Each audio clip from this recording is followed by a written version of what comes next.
नमस्कार, टॉप 10 में बहुत स्वागत है आप सभी का। मैं हूं आपके साथ अविनाश कर। शुरुआत करेंगे एक महत्वपूर्ण अपडेट के साथ। पंजाब के जालंधर में बीएसएफ हेडक्वार्टर के पास धमाका हुआ है। वहां पर एक स्कूटी खड़ी थी, वहां पर अचानक से ब्लास्ट हो गया। हादसे में राहत की बात यह है कि कोई हताहत नहीं हुआ है। जांच की जा रही है। पंजाब के जालंधर में बीएसएफ के हेडक्वार्टर के पास एक ब्लास्ट हुआ है। वहां पर एक स्कूटी खड़ी थी, वहां पर अचानक से ब्लास्ट हुआ। जांच की जा रही है। राहत की बात यह है कि हादसे में कोई हताहत नहीं हुआ है।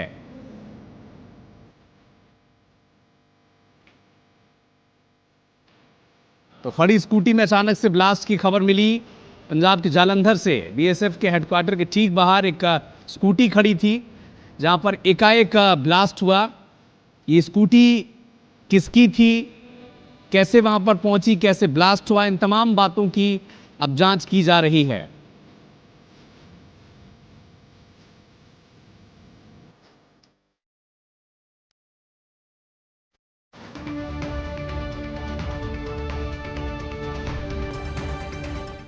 मई का महीना चल रहा है, जिसे आमतौर पर जाना जाता है चिलचिलाती धूप और भीषण गर्मी के लिए। लेकिन लगता है मौसम के इरादे कुछ और हैं। लोगों को गर्मी की जगह ठंडा ठंडा कूल कूल होने का मौका दिया जा रहा है। दरअसल देश भर में मंगलवार को मौसम का जो मिजाज है अचानक से बदला और आसमान में देखते ही देखते काले बादल छा गए। लोग कुछ समझ पाते उससे पहले तेज आंधी और तूफान ने लोगों को घेर लिया। आप तस्वीरें देख रहे हैं दिल्ली के सटे नोएडा से, जहां पर भारी बारिश हो रही है। लोगों को आने जाने में बड़ी परेशानियों का सामना करना पड़ा, क्योंकि मौसम के इस अचानक बदलाव से लिए कोई तैयार था नहीं। सड़कों पर कम ही वाहन दिखाई दे रहे हैं। बारिश से बचने के लिए लोग सुरक्षित जगहों की तरफ दौड़ लगाते नजर आए हैं। अब यूपी के गाजियाबाद आपको लिए चलते हैं। वहां पर भी चौंकाने वाली तस्वीर देखने को मिली। बारिश के साथ ओले वहां पर गिरे हैं। मई के महीने में बारिश के साथ ओले गिरना बड़ा अप्रत्याशित सा है। ऐसा बड़ा कम ही होता है जब इस महीने में कहीं ओलावृष्टि हो जाए, लेकिन लगता है मौसम का यहाँ पर कोई भरोसा है नहीं। बारिश, तूफान और ओलावृष्टि, देखिए गाजियाबाद के ये तस्वीरें हैं। उत्तर प्रदेश के गाजियाबाद में भी जो हालात बने हैं, यूपी के नोएडा में भी कमोबेश ऐसी ही तस्वीरें सामने आई हैं।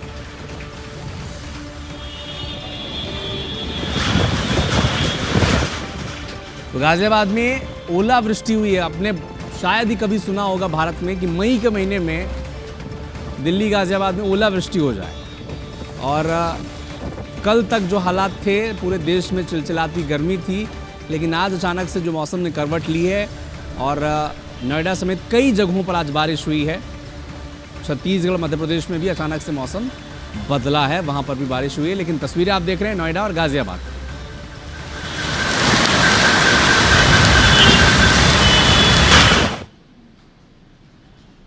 तो इससे हम कह सकते हैं कि मौसम ने फिरकी भी ली है। छत्तीसगढ़ में भी आज शाम अचानक मौसम ने करवट ली। कई जिलों में तेज आंधी तूफान के साथ जमकर बारिश हुई है। तेज आंधी के चलते राजधानी रायपुर में कई घंटों तक ब्लैकआउट भी रहा। अब आपको 4 तस्वीरें दिखाते हैं छत्तीसगढ़ की। भिलाई में गरज चमक के साथ बारिश हुई। तेज हवा के चलते शहर में बिजली बाधित रहा, लोगों को परेशानी हुई। बिलासपुर की बात की जाए तो जबरदस्त आंधी तूफान के साथ तेज बारिश हुई और तेज आंधी तूफान की वजह से कई जगह पेड़ गिर गए। इससे लोगों को आवागमन में परेशानी का सामना करना पड़ा। इसी के साथ राजधानी रायपुर और बालोद में भी मौसम का मिजाज बदला नजर आया। दोनों जिलों में झमाझम बारिश हुई। कुछ इलाकों में बिजली भी गुल रही। लोग थोड़े परेशान रहे हैं। तो रायपुर, बिलासपुर, भिलाई, बालोद, पूरे छत्तीसगढ़ में आज जमकर बारिश हुई है और लोग सोशल मीडिया पर अपलोड भी कर रहे हैं इन तस्वीरों को, लिख रहे हैं कि मौसम ने फिरकी ली है।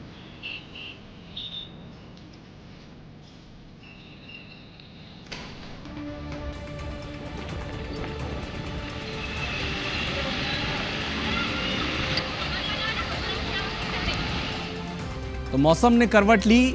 कल तक जहां लोग गर्मी से परेशान थे, आज शाम होते होते जिस तरह से बारिश हुई है उसने गर्मी से तो निजात दी ही है।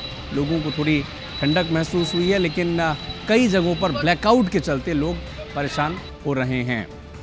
राजधानी रायपुर भी पानी से तरबतर हो गया और तस्वीरें लगातार आप तक पहुंचा रहे हैं हम। अलग अलग जगहों की 4 तस्वीरें आप देख ही रहे हैं। लेकिन इसके बाद जो हालात बने हैं, ब्लैकआउट के हालात बने हैं कई शहरों में।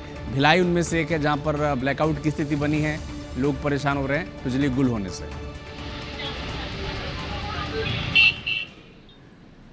अब केवल छत्तीसगढ़ नहीं, मध्य प्रदेश के शहरों में भी अचानक से मौसम बदला और हर तरफ पानी पानी हो गया। कई जगहों पर बारिश की खबरें आई हैं। आंधी तूफान के साथ तेज बारिश और ओलावृष्टि से भीषण गर्मी से तो राहत मिली ही है, लेकिन कई जगह फसलों को नुकसान पहुंचा है। बगीचे में लगे आम को नुकसान पहुंचा है। कई जगह सड़क पर पेड़ गिरने से आवागमन बाधित हो गया, जबकि खंभे गिरने से बिजली भी गुल हो गई। रीवा के साथ मंडला, डिंडौरी, आगर में तेज बारिश हुई है।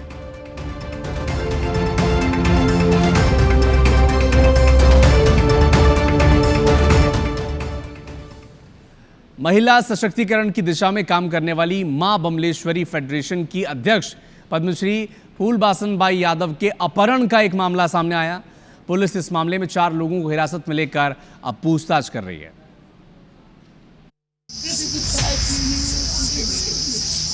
उठा ले जाना, वो भी झूठ बोल कर लड़कियां पाई नहीं।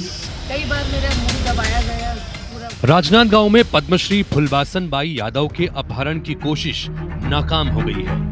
मंगलवार सुबह लगभग 10:30 बजे उनके घर बेमेतरा की एक युवती पहुंची और एक दिव्यांग लड़की के साथ फोटो खिंचवाने के बहाने उन्हें जबरन गाड़ी में बिठा लिया। किडनैपर्स गाड़ी लेकर चल पड़े, लेकिन चिखली पुलिस चौकी के पास चेकिंग पॉइंट पर पुलिस ने उन्हें रोक लिया। पुलिस को मामला संदिग्ध लगा तो किडनैपर्स ने मिर्गी का दौरा पड़ने की बात बताकर पुलिस को गुमराह करने की कोशिश की। तभी फूलबासन बाई ने पुलिस से मदद का इशारा किया। पुलिस जवानों ने फूलबासन को पहचान लिया और उन्हें किडनैप होने से बचाया। बोला बचाओ बचाओ, बोला ये उठा के ले जाते, मोल घर से उठा के ले जाते तो सुनिस ना, तो फिर पुलिस मन 2 जनों पुलिस मन भगत है और आके उठे। फिर मैं मतलब पूरा बताया घटना ला कि ऐसे से बात है और मोर बताए पहले बोली ये तो हमारे फूलबासन दीदी है, तो हमारे फूलबासन दीदी। पूरा पुलिस मन सम्मान के साथ गाड़ी में बिठा के ले गई। फूलबासन ने यह भी बताया कि आरोपी खुशबू बिहान संस्थान को लेकर नाराज थी, जबकि ये संस्था सरकार की है। समाज सेवा के क्षेत्र में कई पुरस्कारों से सम्मानित फूलबासन अपहरण की इस घटना से असुरक्षित महसूस कर रही हैं। वो महापौर मधुसूदन यादव के आते ही भावुक हो गए। मधुसूदन यादव ने उनकी बात विधानसभा अध्यक्ष डॉक्टर रमन सिंह से करवाई। आज तो मोर पास कोई सुरक्षा भी नहीं है भाई, घर में भी इसने पड़े, पूरा परिवार पड़े है, कोई चीज की सुरक्षा नहीं। कहीं अकेला आत हूँ, जंगल झाड़ी में आत हूँ, कोई चीज से कोई फिक्र नहीं है। दिन रात समाज सेवा करत हूँ। शासन प्रशासन में भी तो होना चाहिए कि कम से कम कुछ तो मदद करन। पुलिस फिलहाल चारों आरोपियों को पकड़कर थाने ले आई है और उनसे पूछताछ की जा रही है। राजनांदगांव में दिन दहाड़े अपहरण की इस घटना से पद्मश्री फूलबासन बाई यादव सहमी हुई है। उनकी सजगता और पुलिस की तत्परता से आरोपियों के मंसूबे नाकाम हो गए। अब पुलिस यह पता लगाने की कोशिश कर रही है कि क्या इस साजिश के पीछे कोई और बड़ा चेहरा या गिरोह शामिल है। आलोक शर्मा, IBC 24, राजनांदगांव।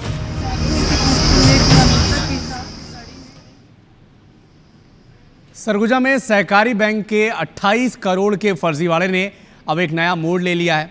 मामले में अब प्रवर्तन निदेशालय यानी ईडी ने जांच शुरू कर दी है। ईडी ने बैंक से जुड़े दस्तावेज तलब किए और माना जा रहा है कि जांच में बड़े खुलासे हो सकते हैं।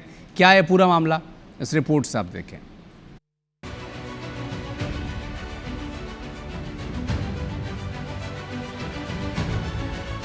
ये मामला जिला सहकारी केंद्रीय बैंक की कुसमी और शंकरगढ़ शाखाओं से जुड़ा है। 2012 से 2022 के बीच तत्कालीन कर्मचारियों पर आरोप है कि उन्होंने किसानों की जानकारी के बिना उनके नाम पर लोन निकाल लिया और फिर उस रकम को फर्जी खातों के जरिए अलग अलग निजी खातों में ट्रांसफर कर दिया। यहाँ तक कि पैसे ज्वेलरी शॉप्स और अन्य खातों में भी घुमाए गए। इस पूरे फर्जीवाड़े का खुलासा तब हुआ जब नाबार्ड ने संदिग्ध लेन देन को लेकर बैंक को अलर्ट किया। अब तक करीब 28 करोड़ रुपए के घोटाले की पुष्टि हो चुकी है।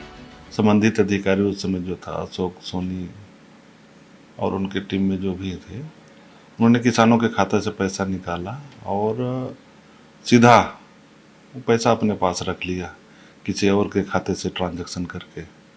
और उस समय किसान को पता नहीं चला कि उनके खाते से पैसा भी, उसके नाम से लोन भी बना है। इस वजह से अब जो धान ये लोग बेचे हैं और उनका रिकवरी बैंक कर रहा है, तब लोगों को पता चला कि हमारे नाम से लोन है बैंक में। तो ये प्रकरण हुआ और ये गड़बड़ियाँ की पर हमारे विभाग ने, बैंक ने जांच करा करके उसको सभी जो भी उसमें दोषी थे उनको सभी को बर्खास्त कर दिए। जांच में कई चौंकाने वाले तथ्य सामने आए। शंकरगढ़ जनपद के नाम पर फर्जी अकाउंट खोलकर 91 लाख रुपए ट्रांसफर किए गए, जबकि असली खाते में सिर्फ 16 लाख का लेन देन हुआ। एक समिति के खाते से ही 19 करोड़ से ज्यादा का ट्रांजैक्शन सामने आया। मामले में पहले ही एफआईआर दर्ज हो चुकी है, लेकिन कोर्ट में मामला लंबित होने से रिकवरी नहीं हो पा रही। अब ईडी की एंट्री के बाद मनी लॉन्ड्रिंग एंगल से जांच तेज हो गई है। अब सबकी नजर ईडी की जांच पर है। क्या इस फर्जीवाड़े के पीछे का पूरा नेटवर्क सामने आएगा और क्या किसानों के पैसे की भरपाई हो पाएगी? ये सवाल फिलहाल जांच के साथ जुड़े हुए हैं। अभिषेक से IBC 24 सरगुजा। अंबिकापुर के संकल्प हॉस्पिटल में महिला सुरक्षा कर्मी की मौत के बाद परिजनों और समाज सेवकों ने जमकर बवाल काटा। प्रदर्शनकारियों ने मंगलवार को मुआवजे की मांग को लेकर मृत महिला के शव को सड़क पर रखकर चक्का जाम किया, नारेबाजी की। जानकारी के मुताबिक हॉस्पिटल की महिला सुरक्षा गार्ड अनीशा तिग्गा को जनरेटर का डीजल चेक करने भेजा गया था। इसी दौरान वो जनरेटर के पंखे में फंसने से बुरी तरह से घायल हो गई। घायल महिला गार्ड को अस्पताल में उपचार के लिए भर्ती कराया गया, लेकिन तब उसकी जान चली गई। घटना के बाद मुआवजा न मिलने पर परिजनों और समाज सेवकों ने जमकर प्रदर्शन किया। प्रशासनिक अधिकारियों की मौजूदगी में अस्पताल ने 9 लाख मुआवजा देने की बात कही, तब जाकर मामला शांत हुआ और रास्ता बहाल किया गया। फिलहाल पुलिस मामले की जांच कर रही है।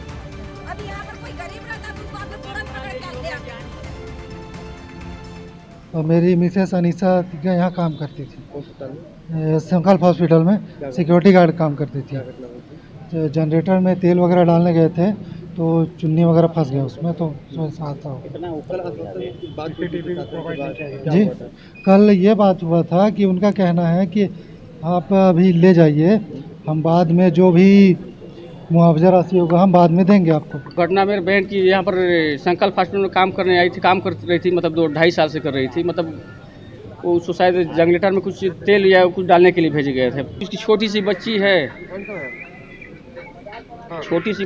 उसको परवरिश के लिए कुछ थोड़ा सा मांगे है कि उसको कुछ मुआवजा मिल जाए।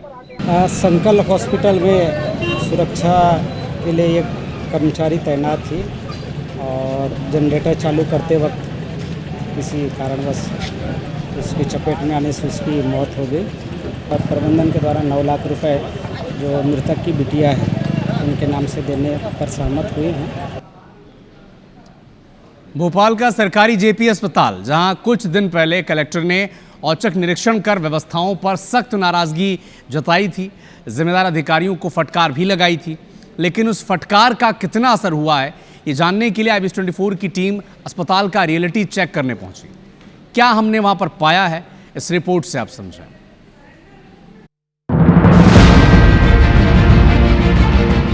यह है राजधानी का सरकारी जेपी हॉस्पिटल, जहां हाल ही में कलेक्टर के औचक निरीक्षण के दौरान व्यवस्थाओं पर गंभीर सवाल खड़े हुए थे। सख्त नाराजगी जताई गई थी और जिम्मेदारों को चेतावनी भी दी गई थी। लेकिन जब IBC 24 की टीम यहां रियलिटी चेक के लिए पहुंची तो जो तस्वीरें सामने आई वो चौंकाने वाली थी। यहां के वॉशरूम की स्थिति किसी गटर से कम नहीं है। चारों तरफ गंदगी, बदबू और बदहाल सफाई व्यवस्था। सवाल ये है कि यहाँ इलाज के लिए आने वाले मरीज ठीक होंगे या और ज्यादा बीमार पड़ जाएंगे। राजधानी के सरकारी अस्पताल का जब हमने जायजा लिया तो यहाँ की जो तस्वीरें हैं हम सबको हैरान कर देने वाली निकली। कलेक्टर ने हाल फिलहाल में यहाँ का दौरा किया था और सख्त निर्देश दिए थे, फटकार भी लगाई थी, लेकिन उस फटकार के बावजूद भी कोई असर देखने को यहाँ नहीं मिला। कहीं पर दरवाजे टूटे पड़े हैं तो कहीं पर गंदगी का अंबार लगा हुआ है। अब जरा इन दरवाजों पर नजर डालें। ये महिला वॉशरूम के दरवाजे हैं जो टूटे हुए हैं। कोई भी आसानी से अंदर झांक सकता है, मतलब प्राइवेसी की भी धज्जियां उड़ रही हैं। लेटरिन बाथरूम में नहीं है बिल्कुल भी। बाथरूमों की स्थिति खराब है। हाँ, वो हाल में तो है, जहाँ पलंग बिछे हैं मरीजों के वहाँ तो सही है। हाँ, अंदर बाथरूम की क्या स्थिति है? बाथरूम में तो ऐसा गंदा हो रहा है कि अपन बता भी नहीं सकते। यही नहीं, अस्पताल परिसर में स्टाफ बिना यूनिफॉर्म के नजर आया, जबकि यही वो मुद्दा था जिस पर कलेक्टर ने सख्त नाराजगी जताई। बदहाली का आलम यह है कि अस्पताल परिसर में आवारा कुत्ते घूमते नजर आए, जो मरीजों और उनके परिजनों के लिए खतरा बन सकते हैं।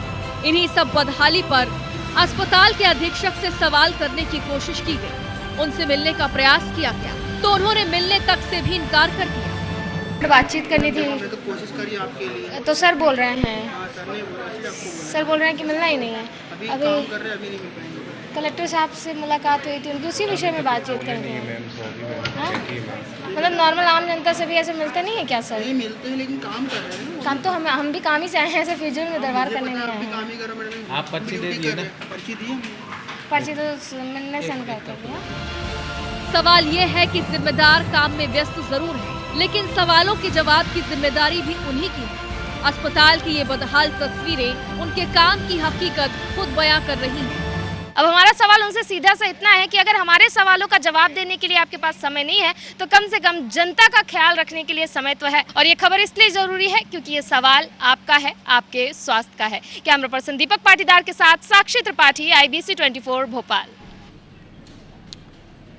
तो क्या आपने कभी सोचा है कि एक 3 साल का बच्चा जिसने अभी तक स्कूल की दहलीज भी नहीं लांघी है, वो दुनिया के सबसे कठिन और लंबे शब्दों को चुटकियों में बोल सकता है? जी हाँ, आज हम आपको मिलवाने जा रहे हैं MP के एक ऐसे नन्हे जीनियस से जिसकी याददाश्त और उच्चारण ने बड़े बड़ों को हैरान कर दिया है।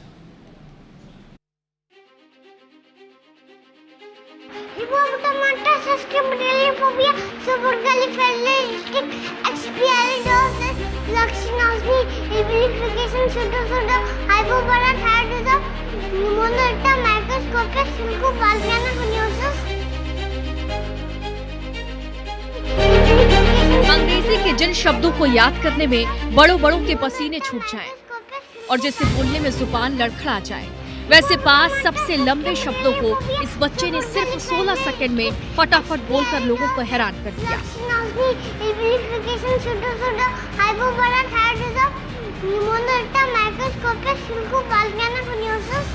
मध्य प्रदेश के रीवा जिले के इस बच्चे का नाम अद्विक तिवारी और उम्र महज 3 साल है।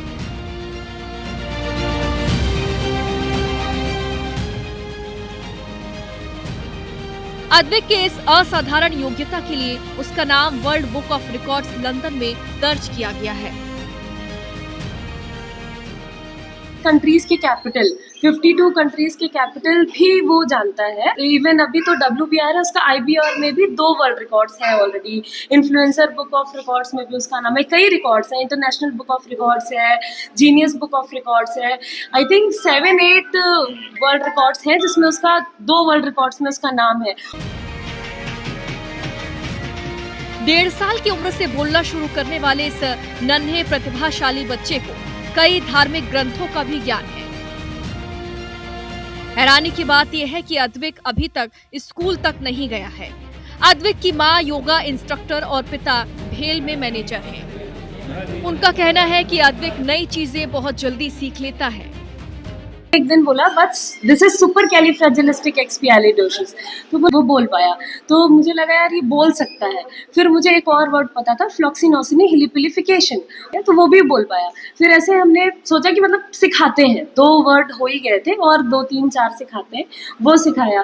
फिर उसको आ गया, मतलब वो 5 वर्ड आ गए। उसको माइथोलॉजिकल पूछिए, साइंस से रिलेटेड क्वेश्चंस पूछिए, ये और हमारे जो नॉर्मल जीके के क्वेश्चंस हैं वो भी उसको आते हैं।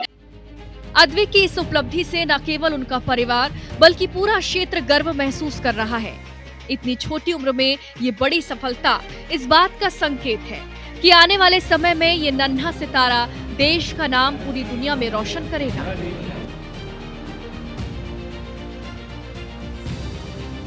धनेंद्र प्रताप सिंह, IBC 24 रीवा। सिंगरौली से एक बड़ा अपडेट आपको बता दें, बैंक ऑफ महाराष्ट्र में डकैती का खुलासा हुआ है। 2 आरोपी पकड़े गए, उन्होंने पूरा राज उगल दिया है। उड़ीसा के जेल से इस डकैती की प्लानिंग शुरू हुई थी। अब भी बैंक लूटकांड के 4 आरोपी फरार चल रहे हैं। 17 अप्रैल को बैंक ऑफ महाराष्ट्र में डकैती हुई थी।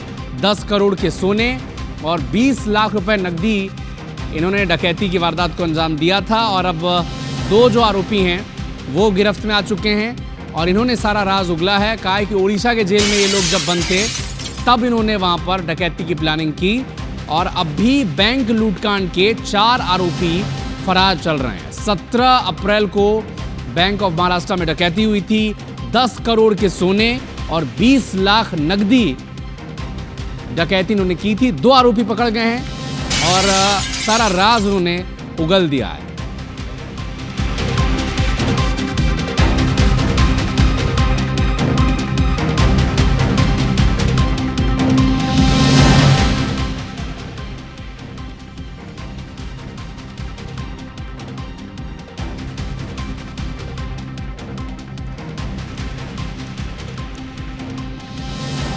उड़ीसा की जेल से इन्होंने प्लानिंग रची थी कि कैसे डकैती की जाएगी। 2 आरोपी गिरफ्तार हो चुके हैं, उन्होंने ही सारा राज उगला है और 4 आरोपी अब भी फरार चल रहे हैं, उनकी तलाश की जा रही है।